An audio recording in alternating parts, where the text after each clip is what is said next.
ये खित्ते आजमगढ़ है मगर फैजाने तजल्ली है, जो जर्रा यहाँ से उठता है वह नयरे आजम होता है।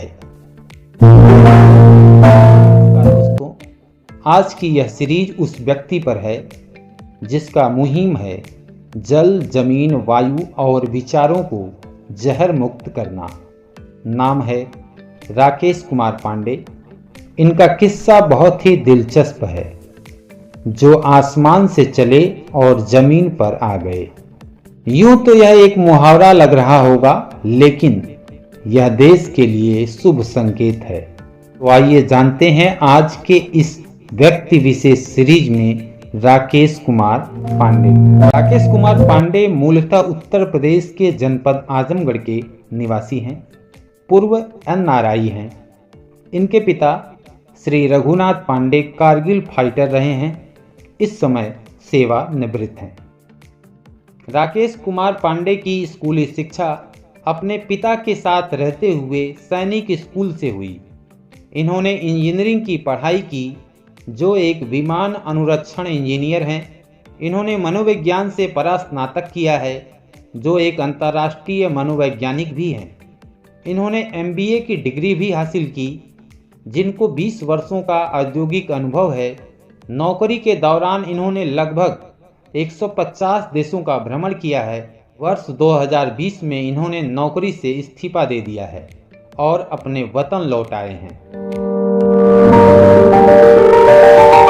राकेश कुमार पांडे ने अपना जीवन समाज की सेवा के लिए समर्पित कर दिया है।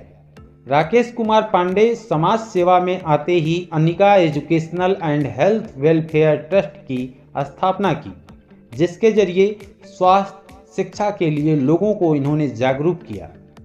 कहते हैं कि किशोरावस्था की उम्र तूफान की उम्र होती है, उफान की उम्र होती है।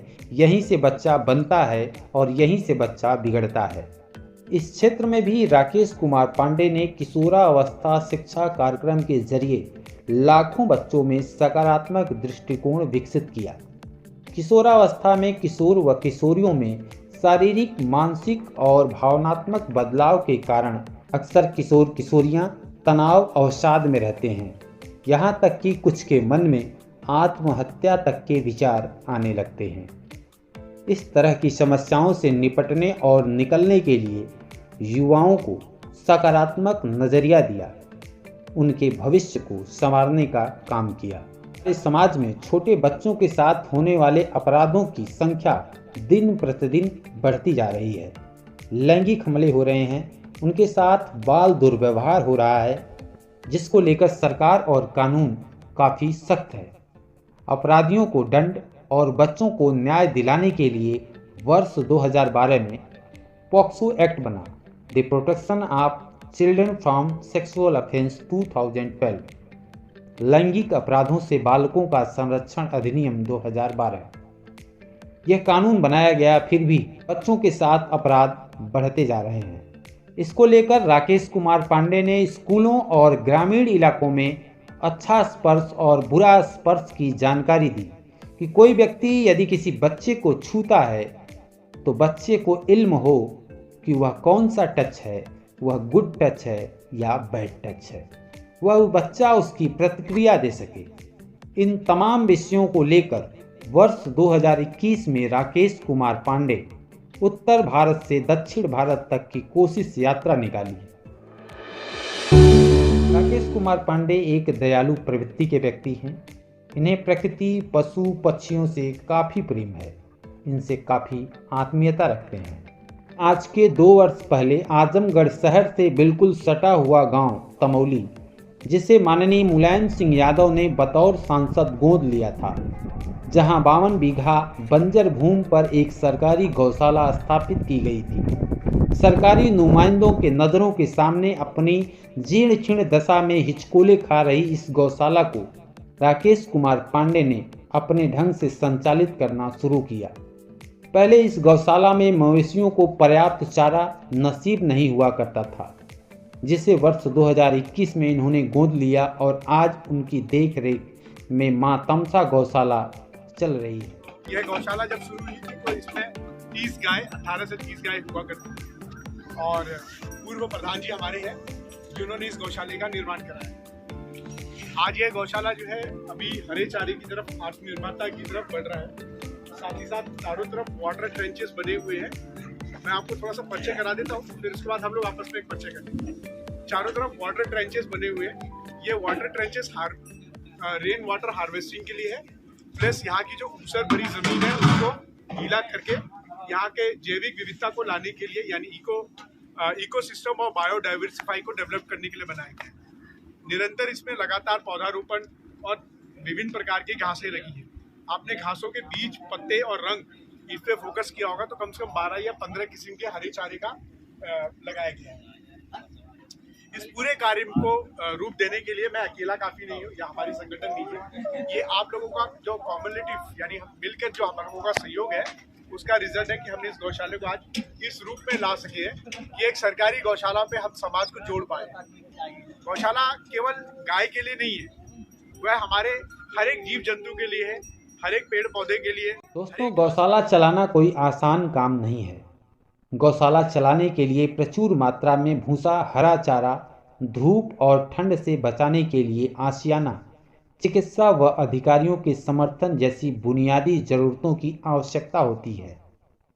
लेकिन श्री पांडे ने अपने निजी संसाधनों से इसे पूरा किया।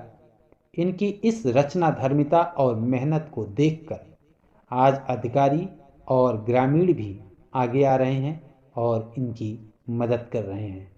जनपद आजमगढ़ के ग्राम सभा तमौली में मां तमसा गौशाला मात्र गौशाला ही नहीं बल्कि जल संरक्षण, प्राकृतिक खेती, वृक्षारोपण को भी बढ़ावा दे रही है। ये इनका जुनून है, ये पागलपन भी है।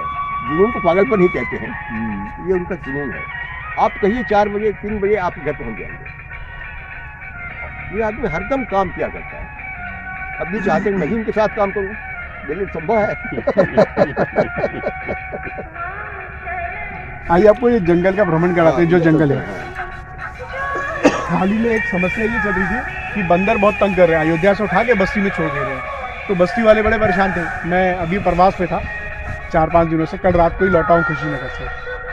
तो मैंने कहा यार इसका एक ही समस्या होता है, गौशाला। कह रहे गैया रहेगी कि आदमी? मैंने कहा जंगल रहेगी, जंगल में तो ये भी रहे वो भी रहे, वो फल तोड़ेगा गैया भी खाएगी ये भी खाएगी। तो उन्होंने बोला कि मतलब आपका उद्देश्य समझ नहीं आया। मैंने कहा आपको मेरी गौशाला विजिट करनी चाहिए, क्योंकि अब मैं इस जंगल जब घुमाऊंगा इसमें जामुन का पेड़ लगाया है, गुल्लर का लगाया है और वो अंजीर लगाया है। बहुत पेड़ दिखेंगे फलदार। गैया तो पूरे खाएगी नहीं। मैं कह रहा लाओ इस जंगल भी छोड़ दो, आप क्यों उनको सता रहे हो? उधर बनाए गैंग, इधर इतनी जगह है, गैया भी रहेगी, बंदर भी रहेगा, पानी में जीव भी रहेंगे, पेड़ पौधे भी रहेंगे, सब संरक्षित रहेंगे और सब मिलजुल के रहेंगे खुशी खुशी। तो इस गौ माता का गौशाला ही नहीं है, ये सब जीवों का कल्याण कर रही है और हमारा भी कल्याण कर रही है। बताओ इतना शुद्ध हवा कहाँ मिलेगा, इतना बढ़िया मनोरंजन वो भी शहर के पास पॉसिबल नहीं है आज की डेट में। तो हम कोशिश करें प्राकृतिक रूप से ही सब कुछ हो, कहीं केमिकल ना पड़े। आइए मैं जंगल दिखाता हूँ, जंगल कैसे प्राकृतिक बन रहा है। ये विश्वमुक्त विश्व की कल्पना है इनकी, विश्वमुक्त विश्व की कल्पना है और वो कितना संभव हो पाएगा।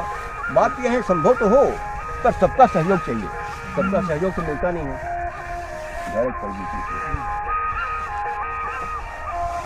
आज यह बंजर भूमि हरी भरी दिखाई दे रही है, जहां लगभग 25,000 से अधिक पेड़ों को लगाया गया है। यह गौशाला आत्मनिर्भरता की तरफ बढ़ रही है। मां तमसा गौशाला लोगों को खूब पसंद आ रही है।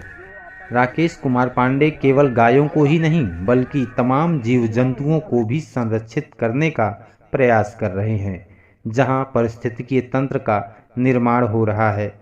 अपने इसी मुहिम को आगे बढ़ाने के लिए जल, जमीन, वायु और विचारों को जहर मुक्त बनाने का संदेश लेकर राकेश कुमार पांडे कोशिश यात्रा 2 दक्षिण भारत को निकले हैं।